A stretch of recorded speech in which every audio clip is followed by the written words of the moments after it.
आपका 101% viral paper लेके आ चुका हूँ। ये पहला क्वेश्चन आपको देखिए क्या दिया गया है। ऐसा पौधा जिसकी पत्तियां घड़े के आकार में बदल जाती है तथा छोटे छोटे कीड़े मकोड़े का देखिए शिकार करती है, क्या कहलाती है। ठीक है, चलिए थोड़ा सा आपको अच्छे से दिखाते हैं। देखिए ये आपको अच्छे से आपको अब दिख रहा होगा। यहाँ पर पूछा गया कि इसका आंसर क्या होगा, तो राइट आंसर देखिए आपको इसमें घटपर्णी हो जाएगा।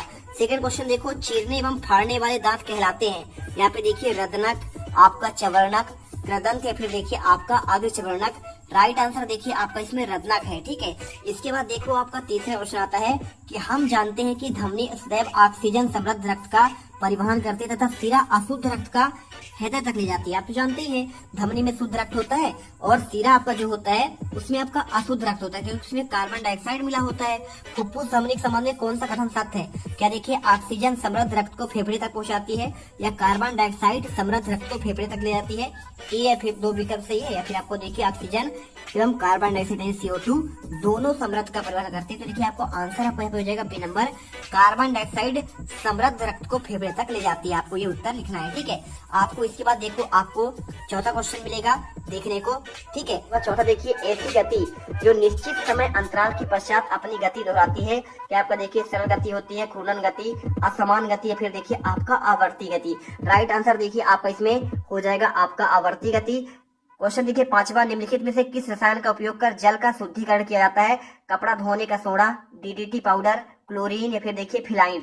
अगर मैं देखिए पांचवे के आंसर की बात करूं तो आपका ये हो जाएगा आंसर आपका यहाँ पे क्लोरीन हो जाएगा। ठीक है, इसके बाद देखो आपका छठवा आता है विस्तार वाले क्वेश्चन। पूछा गया है देखिए नीचे दिए गए स्थान की पूर्ति कीजिए, 1 अंक आपको मिलेंगे। भोजन के घटक कार्बोहाइड्रेट, प्रोटीन, वसा, विटामिन और कौन सा है? आपका अगला आपका हो जाएगा जल हो जाएगा। ठीक है, आप इसमें जल लिख दीजिएगा। ये देखिए आपको आज जल लिखना है। इसके बाद देखिए क्षुद्रांत की आंतरिक भित्ति पर अंगुली के समान अनेक प्रवर्ध पाए जाते हैं। यानी देखिए अंगुली के समान क्या होते हैं?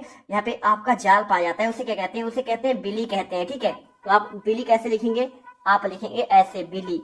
ठीक है, आप ये बिली लिख लो। इसके बाद देखिए लिखा, बुखार आने पर डॉक्टर द्वारा शरीर के तापमान को मापने के लिए कौन सा उपकरण का प्रयोग करते हैं? तो देखिए सिंपल सी आपका हो जाएगा आंसर थर्मामीटर। ठीक है, थर्मामीटर आप इसमें आंसर में लिख लो, कोई दिक्कत है नहीं।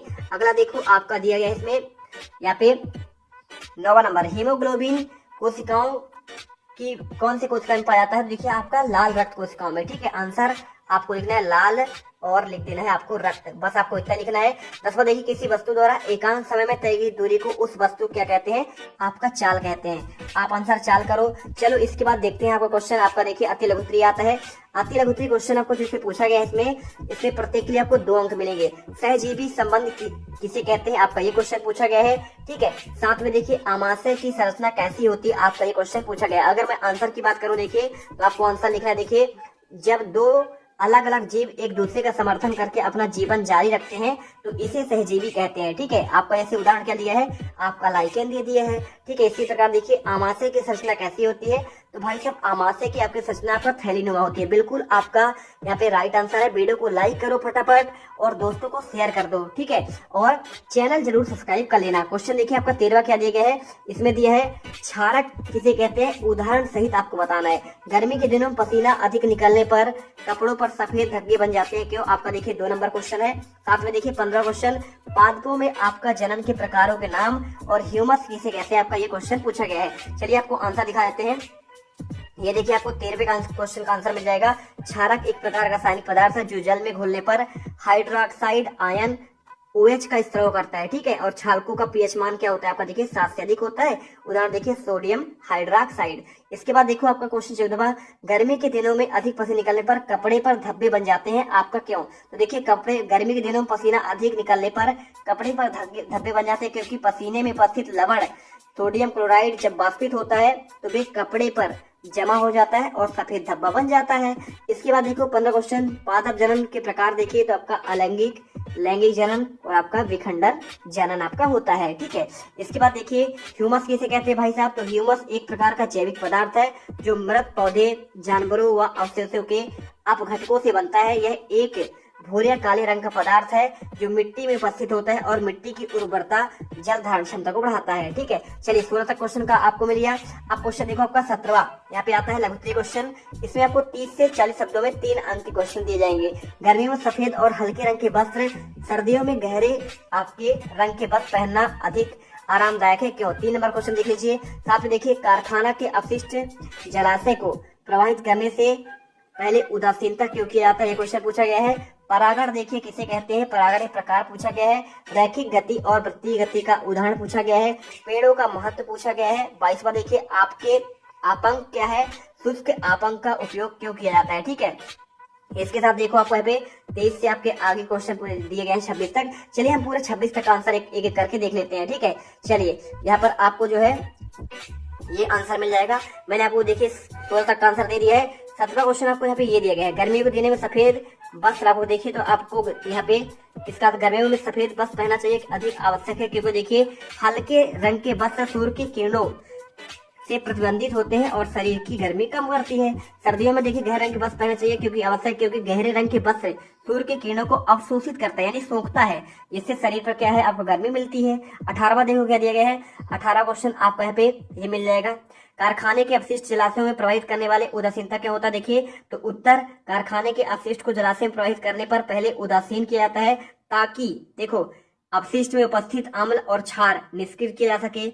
इससे देखिए आपका, जिससे जलाशयों में जल प्रदूषित होने से बचाया जा सके। पूरा कॉपी पर आंसर लिख लेना। और अपशिष्ट के उपस्थित विषाक्त पदार्थों को हटाया जा सके, जल में विषाक्तता न बढ़े। इसके बाद देखो, परागकण क्या किसे कहते हैं। देखिए परागकण एक प्रकार का जैविक कण है जो पौधे के पुष्पों से उत्पन्न होता है और यह पौधे के प्रजनन में महत्वपूर्ण भूमिका निभाता है। जैसे स्वपरागण हो गया, पर परागण हो गया, मत परागण और आपका वायु परागण हो गया। ठीक है, वीडियो को लाइक करना और दोस्तों को शेयर करना मत भूलना। ठीक है, इसके देखिए आपका जल परागण भी होता है। इसके बाद देखो आपका 20वां क्वेश्चन, रैखिक गति और वृत्तीय गति को समझाना है। तो रैखिक गति, वृत्तीय गति 2 प्रकार के होते हैं जो वस्तुओं में गति की आपका देखिए वर्णित करती है। देखिए पहला आपका होता है रैखिक गति, यह एक सीधी रेखा गति करती है, इससे वस्तु की गति की दिशा, गति की दर नियत रहती है। उदाहरण देखिए, एक गाड़ी पर चलती हुई आपका गाड़ी सड़क पर चलती है। और वृत्तीय गति क्या होता है, देखिए वस्तु एक वृत्त या सर्कल में गति करती है, इसमें वस्तु की गति की दिशा और गति की दर नियत नहीं रहती है, बल्कि यह वस्तु केंद्रीय दिशा में बदल जाती है। उदाहरण एक चक्की का घूमना, है ना, हो गया ना आंसर। इसके बाद देखो आपका 21वां, पेड़ों को महत्व पर आपको लिखना है। तो देखो आपका वायुमंडल में ऑक्सीजन का स्त्राव, वायुमंडल को कम करना, जल चक्र को बनाए रखना, साथ में देखिए मिट्टी का क्षरण करना, यानी मिट्टी का देखिए कटाव से रोकता है, जैव विविधता को बढ़ावा देता है। भाई साहब, जैव विविधता, पेड़ पौधे आपके लगातार बढ़ते जाते हैं।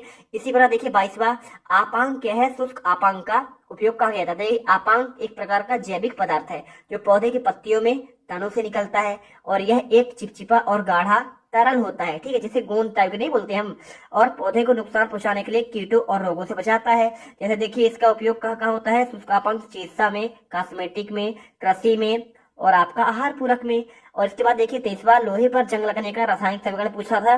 तो लोहे में जंग लगने का आवश्यक परिस्थिति देखिए, रासायनिक समीकरण आपका होता है देखिए 4Fe लोहा, ऑक्सीजन 6SO2 करेंगे तो आपका देखिए लोहे का हाइड्रोक्साइड बनेगा। और लोहे में जंग लगने का आवश्यक परिस्थिति देखिए आपको यहाँ पे जो है ये पूरा आपको पानी की उपस्थिति और आपका नमी लिख देना है। इसके बाद देखो आपको ये, इसके बाद आपका यहाँ पे तापमान भी है और लोहे में सतह का खरोच और आपका दरार भी शामिल है। ठीक है, चलिए 24वां देखिए, जाइलम क्या है और यह पौधे की वृद्धि विकास किस प्रकार करता है। तो जाइलम एक पौधे का वास्तुकुलर टिश्यू में से एक है जो पौधे की वृद्धि और विकास में महत्वपूर्ण भूमिका निभाता है।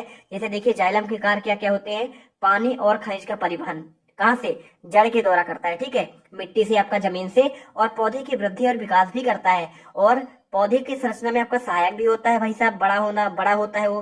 ठीक है, जाइलम और फ्लोएम आपने पढ़ा है ना, फ्लोएम आपका तनों का विकास होता है, पूरे उसके भाग में जाता है खाना। और विद्युत धारा के चुंबकीय प्रभाव को उदाहरण सहित समझाइए, चित्र भी आपको यहाँ पे बनाना है। ठीक है, तो विद्युत धारा के चुंबकीय प्रभाव का अर्थ होता है जब विद्युत धारा किसी चालक में प्रवाहित होती है, उसके चारों ओर एक चुंबकीय क्षेत्र उत्पन्न होता है और यह चुंबकीय क्षेत्र विद्युत धारा की दिशा में तीव्रता पर आपका देखिए निर्भर करता है। ठीक है, पूरा आंसर लिखना कॉपी पर।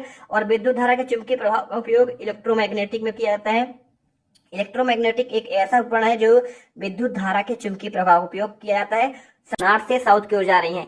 इसके बाद देखो आपको 26वां, वास्तविक और आभासी प्रतिबिंब 3 अंतर पूछा गया है। तो प्रतिबिंब किसे देखिए, वास्तविक प्रतिबिंब दर्पण के पीछे बनता है, जबकि आभासी प्रतिबिंब कहाँ बनता है, दर्पण के सामने बनता है।